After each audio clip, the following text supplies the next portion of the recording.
saa 8 usiku. Asubuhi nitaondoka, anambia mami kanambia umempigia simu umesema tunaenda kufuturu.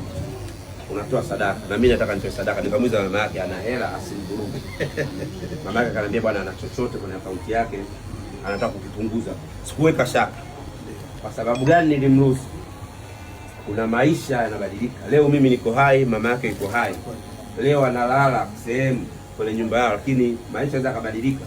Akatokea mtu tu akasema eneo hili baba yako alijenga ni eneo langu. Mimi nilishatangulia mbele yake. Akajikuta anatafuta, akakumbuka bwana niliwahi kwenda na baba sehemu fulani. Akaja hapa. Na madam pengine anaweza kama mzee akampunguza bwana huyu kweli, lakini sijaishia hapa. Wadau wangu wengine, Kansela Salah anatamani kujua changamoto. Huyu ni mkurugenzi na mwekezaji wa Silent Ocean. Anatamani kujua changamoto za hapa. Changamoto za hapa atasaidia kadri ya uwezo wake. Lakini nikapita kwa ndugu yangu, rafiki yangu Ghalib Said Muhammad, akanambia mimi nina soda, peleka soda za watoto na maji. Lakini na yeye akanambia Mwijaku una changamoto gani? Nikaogopa kuchuma dhambi, nikasemea watu kumbe shida hiyo sio ilikuwepo. Nikasema nitakwenda pale atazungumza na wataleta maandishi rasmi. Na mimi nakuamuru maandishi rasmi GSM Group of Companies, maandishi rasmi Silent Ocean yapeleke. Sasa GSM na GSM Foundation.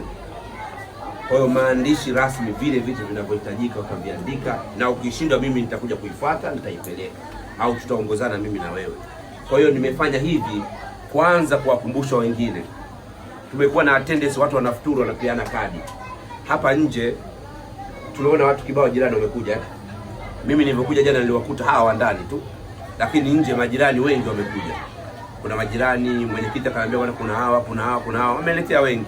Nikaambia usimzuie mtu. Tule tukikiisha tutasema jamani hapa ndio mwisho wa uwezo wangu. Hatukumsimamisha mtu tuseme alete kadi pale. Mwenyekiti hakuna mtu kaambia alete kadi. Hapana. Watu tunakosea, tunawafuturisha.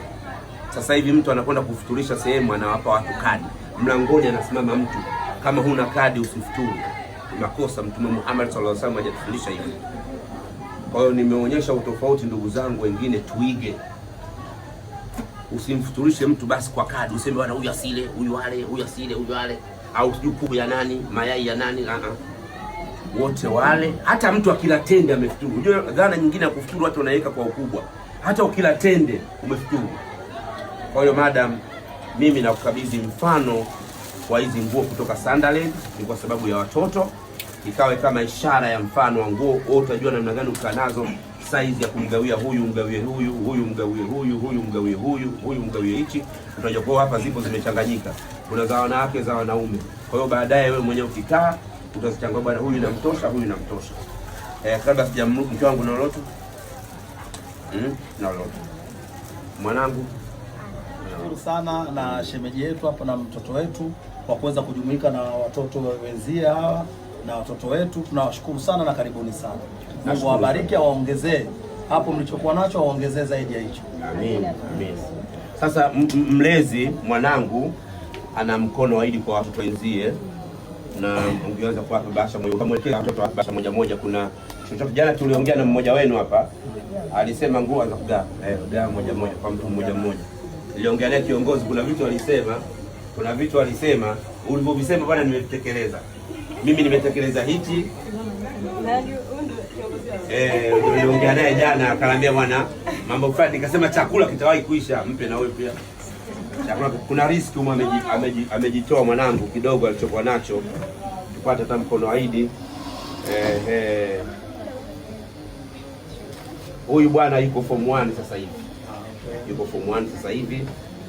Alirudi mara moja kiafya, lakini nafikiri alhamdulillah ametengemaa. Basi mashaallah kesho anarejea shuleni. Kwa hiyo nikasema hapana, kabla hajarejea shuleni basi aje afanye jambo na wenzie, wakae na wenzie waweze kujua maisha nje ya kukaa gorofani. Nje ya gorofa kuna maisha mengine yanaendelea kwa ajue. Kwa hiyo huenda hata siku moja naye akakaa chini. Wengine wale kule huyu hapo hajo. Like and subscribe.